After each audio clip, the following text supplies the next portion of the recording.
जैसे कि कारगिल युद्ध के दौरान भारत के लिए रूस खड़ा हो गया था, आज वैसे ही रूस यूक्रेन युद्ध के दौरान रूस के लिए ईरान खड़ा हो गया है। और जैसे भारत के लिए इजराइल ने उस टाइम पर पूरी दुनिया के मना करने के बावजूद हथियार सप्लाई किए थे, जैसे कि गाइडेड बॉम्ब, जिनकी वजह से भारतीय वायुसेना ने बहुत सारी ऐसी पीक जो कि बहुत ही ज्यादा ऊंची थी, उन जगहों पर नॉर्मली मिलिट्री एक्शन नहीं किए जा सकते थे, उस जगह पर इजराइल के गाइडेड बॉम्ब ने काम किया था और उन सारे चेक पॉइंट्स को पाकिस्तानी सेना के कब्जे से छुड़ाया था। अगर वो गाइडेड बॉम्ब नहीं होते तो हमारे सैनिकों के हताहत होने की संख्या और भी ज्यादा बढ़ जाती। तो खैर, आज वैसे ही हथियारों से समर्थन ईरान ने किया है रूस का। उन्हें ड्रोन दिए, उन्हें कामिकाजी ड्रोन दिए, एम्यूनेशंस दिए, छोटी बड़ी मिसाइलें सप्लाई करी। इससे रूस की बहुत ही ज्यादा बड़ी मदद हुई। वरना आप सोचिए, जब ईरान ने ड्रोन नहीं दिए थे रूस को, रूस यूक्रेन के ड्रोन वारफेयर के आगे खड़ा भी नहीं हो पा रहा था।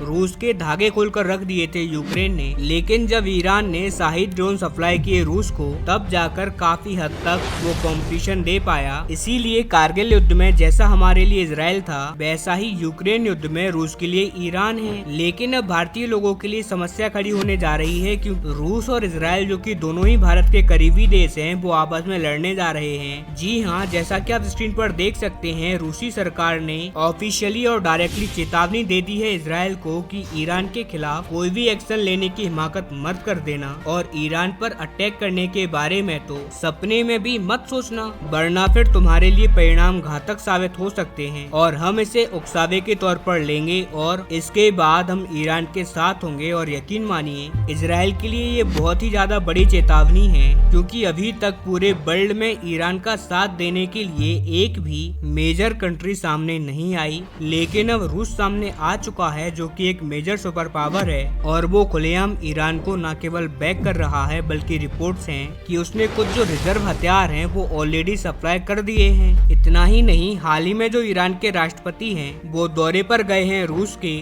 और उसमें रूस ने वादा किया है ईरान से कि अगर तुम्हारे ऊपर सीधा अटैक होता है इजराइल के द्वारा, तो हम तुम्हारी हर तरीके से मदद करेंगे, और हो सके तो जो हमारे मिलिट्री एसेट्स मिडिल ईस्ट में, उनका भी एक्सेस तुमको दे देंगे। और ये ईरान के लिए भी एक ह्यूज सपोर्ट की बात है, क्योंकि अभी तक ईरान पूरी दुनिया में अकेला था। लेकिन रूस के ईरान के साथ जुड़ने से न केवल ईरान को मोरल सपोर्ट मिल रहा है, बल्कि ये भी ईरान को इंश्योर हो गया है कि अगर वो डायरेक्ट युद्ध में जाता है तो एक बहुत ही मेजर कंट्री उसको बैक करेगा, और अमेरिका का जो प्रभाव है, अमेरिका का जो सपोर्ट है इजराइल को, उसे टक्कर देगा। हालांकि इजराइल इस पर क्या रिस्पॉन्स देता है। लेकिन दोस्तों, उससे पहले अगर अभी तक आपने इस चैनल को सब्सक्राइब नहीं किया है, तो आपसे विनम्र निवेदन है कि आप इस चैनल को सब्सक्राइब कर नोटिफिकेशन बेल को ऑन कर लीजिए और वीडियो को लाइक कर दीजिए। चलिए हम वीडियो में वापस आते हैं। तो आप देखिए, इजराइल तो इजराइल है, वो ना तो अमेरिका से डरता है और ना ही रूस से, और ना ही फिर वो टुच्चे बुच्चे चीन से डरता है। जबकि अमेरिका तो फिर भी ईरान के खिलाफ इजराइल का समर्थन दे रहा है। इसके बावजूद भी ये लोग अमेरिका की नहीं सुनते।